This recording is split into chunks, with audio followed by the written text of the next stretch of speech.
Kisah Nabi Harun alaihissalam, sang juru bicara yang setia. Nabi Harun alaihissalam merupakan saudara kandung Nabi Musa alaihissalam. Dia lahir sebelum Fir'aun mengeluarkan perintah untuk membunuh semua bayi laki-laki dari kaum Bani Israel. Sedangkan Nabi Musa lahir tepat saat perintah itu dikeluarkan. Untuk menyelamatkan nyawanya, dia terpaksa dihanyutkan di Sungai Nil hingga akhirnya ditemukan oleh istri Fir'aun. Mereka berdua pun terpisah dan tidak tumbuh bersama. Nabi Harun tumbuh di tengah-tengah keluarga yang soleh. Sejak kecil, dia mendapatkan ajaran agama yang benar dan membuatnya tumbuh menjadi pribadi yang baik hati, pemaaf, ramah, dan suka menolong orang lain. Salah satu kelebihan lain dari Nabi Harun adalah dia sangat pandai bicara. Bahasa yang digunakan selalu tepat, sehingga orang yang mendengarnya akan merasa senang. Meskipun Nabi Harun dan Nabi Musa tidak tumbuh bersama, namun ada ikatan yang kuat di antara mereka. Hal ini terbukti ketika mereka bertemu saat keduanya sudah sama-sama dewasa. Saat itu, Nabi Musa baru saja datang dari Madian bersama istrinya. Nabi Musa menceritakan tentang kenabiannya dan meminta Nabi Harun untuk membantunya menjadi juru bicara dalam setiap dakwahnya. Nabi Musa merasa bahwa dia memiliki kekurangan yang akan menghambat dakwahnya. Dia tidak bisa bicara dengan jelas karena lidahnya pernah terbakar saat masih kecil dulu. Sehingga Nabi Musa pun memohon kepada Allah, "Dan jadikanlah untukku seorang pembantu dari keluargaku, yaitu Harun saudaraku." Maka Allah pun mengabulkan permohonan itu. Nabi Harun alaihissalam diangkat sebagai utusan Allah dan mengemban tugas bersama-sama dengan Nabi Musa alaihissalam. Keduanya berdakwah untuk Fir'aun dan kaumnya. Selama puluhan tahun, Fir'aun memerintah Mesir dengan sangat kejam. Dia juga menganggap dirinya sebagai Tuhan. "Akulah satu-satunya manusia dengan kekuatan paling sempurna. Aku adalah Tuhan yang harus kalian sembah." Ketika Nabi Musa dan Nabi Harun menyerukan agar menyembah hanya kepada Allah, Fir'aun marah besar dan meminta agar mereka berdua ditangkap. "Tunjukkan kehebatanmu jika kau memang utusan Tuhan."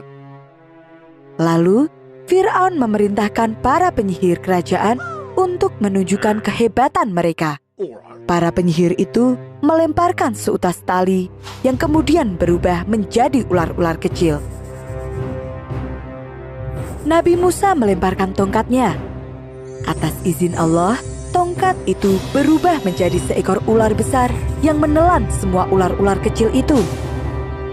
Itulah salah satu mukjizat Nabi Musa. Namun, Fir'aun tetap menolak untuk mengakuinya. Kemudian, Nabi Musa menunjukkan tangannya yang bercahaya sangat terang hingga tidak ada yang kuat melihatnya. Setelah peristiwa itu, sikap Fir'aun terhadap Nabi Musa dan para pengikutnya semakin kejam. Dia akan menghukum siapa saja yang berani menentangnya. Sungguh perjuangan yang sangat berat untuk Nabi Musa dan Nabi Harun. Hingga suatu hari, Fir'aun memimpin sendiri pasukannya untuk menangkap Nabi Musa.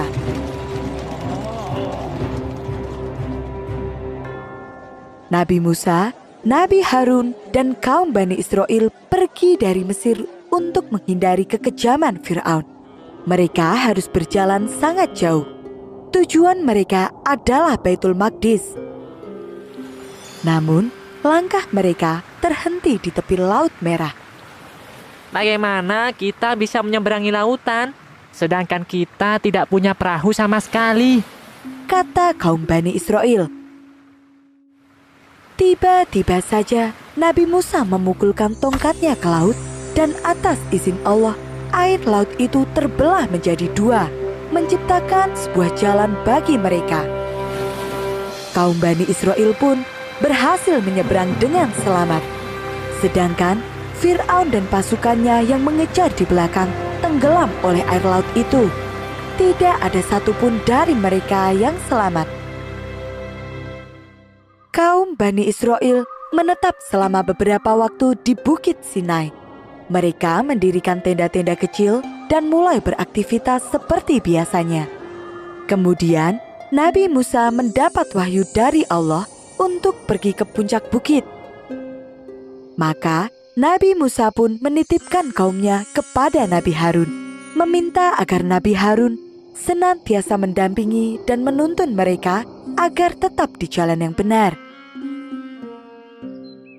Kepergian Nabi Musa yang mendadak membuat kaum Bani Israel gelisah. Kapan Nabi Musa akan kembali? Bagaimana jika dia meninggalkan kita dan tidak kembali lagi?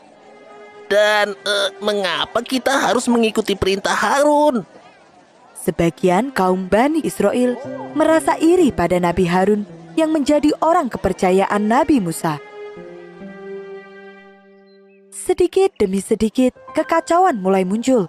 Mereka yang tidak mengakui kepemimpinan Nabi Harun menolak untuk patuh.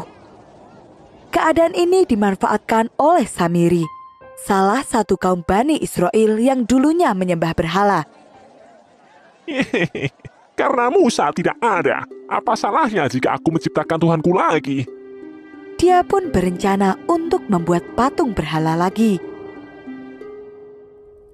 Secara diam-diam, Samiri mulai menghasut kaum Bani Israel satu persatu.